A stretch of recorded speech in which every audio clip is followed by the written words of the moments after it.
From the Soaking Newsroom, here's your weekly local news recap. I'm Stephen Vier. On the morning of August 20th, Burien police found a critically injured 54-year-old woman in a car over an embankment in the Burien Town Plaza shopping complex. The accident occurred near Southwest 148th Street and 4th Avenue Southwest. Police say that the Burien woman was driving a Honda southbound on 4th Avenue Southwest, approaching the traffic light at Southwest 148th Street when she was struck by a westbound Sound Transit bus. The woman's Honda ended up going over an embankment next to an office building in the plaza. The bicycle rack of the bus penetrated the driver's door of the Honda, causing critical injuries to the woman. She was taken to Harborview Medical Center in Seattle. There is no report on the extent of her injuries. No injuries were reported for the 62-year-old bus driver. There was no indication that alcohol or drugs were a factor. The accident is still under investigation. More at btownblog.com. According to officials, an early evening August 23rd fire at the Bullpen Pub, Bar and Grill in SeaTac was caused by discarded smoking material left near the front entrance. The business is located in the 20,000 block of International Boulevard. Officials from the Kent Regional Fire Authority say that a bartender at the pub called 911, then started safely evacuating customers. No injuries were reported. Fire crews from SeaTac, Kent, South King County, Burien, Tukwila, and the Port of Seattle responded to the two-alarm blaze, which was quickly extinguished. Photos at SeaTacblog.com. Despite rumblings from nearby condominium residents and those living aboard boats at the Des Moines Marina, there is no thought about trying to ban the new Pokémon Go game in Des Moines, even if there was a realistic way to do so. Assistant Des Moines City Manager Michael Matthias says the city has asked the game maker, Niantic Corporation of San Francisco, to cut down on the number of Pokémon Go Pokestops and virtual critters to be found by smartphones near and around the marina, one of the hottest Pokémon spots in the region. The marina parking lot has been jammed full of gamers on recent warm summer evenings. Matthias and several citizens living in the area have complained of trash and garbage piling up from the uncharacteristic number of new and absorbed visitors walking with heads down and eyes focused on their phone screens. Some claim that people have walked out in front of their moving cars, seemingly oblivious to the danger. The whole craze at the marina area began around the 1st of July, according to Matthias.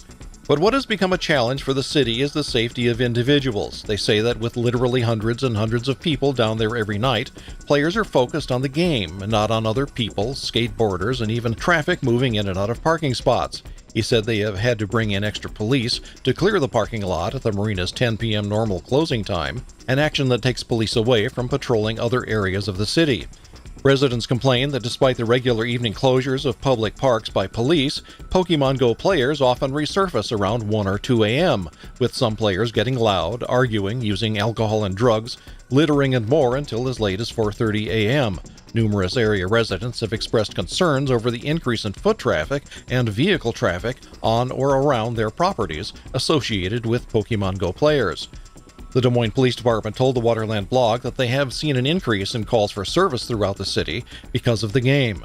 Photos and more at waterlandblog.com. The Burien City Council's August 22nd meeting featured the physical return of council member Lauren Berkowitz. Berkowitz had been participating in council meetings remotely via speakerphone for most of the past 8 months. The council heard from retired Alaska Airlines pilot and longtime area resident Larry Kripe, who said he has become extremely concerned over the last 4 weeks about the new aircraft noise and spent many hours on the phone with the FAA discussing what is going on. Kripe lives on 23rd Avenue Southwest in Burien. Kripe said low plane flyovers near his home started about 3 weeks before Seafair, with air traffic controllers turning of flights westbound soon after takeoff during Blue Angel practices. The practice has apparently continued. The noise of the turning planes is significant, Kripe says. He says that he has been tracking flights on an application on his phone, and he often sees 50 or 60 northbound, primarily turboprop planes, turning over Burien starting at around 4 a.m. He says that the flights frequently continue until 10 or 11 p.m., often at 5 to 10-minute intervals. Some of the flights, he says, are as low as 1,500 feet. Kripe said he discussed the flights and the noise with the Federal Aviation Administration locally, and he cites someone he calls the head guy as saying that the agency is, quote, trying to disperse the noise around Puget Sound. In other business, the council discussed the city's upcoming budget, as well as property, B&O, and other taxes. City staff are asking for council approval to spend $2 million to replace major city software and telephone systems, as well as the technology within the city council chambers, which currently features microphones that do not work. The timetable for a final approved budget is November 21st, with several budget meetings to come in the interim. Details at btownblog.com.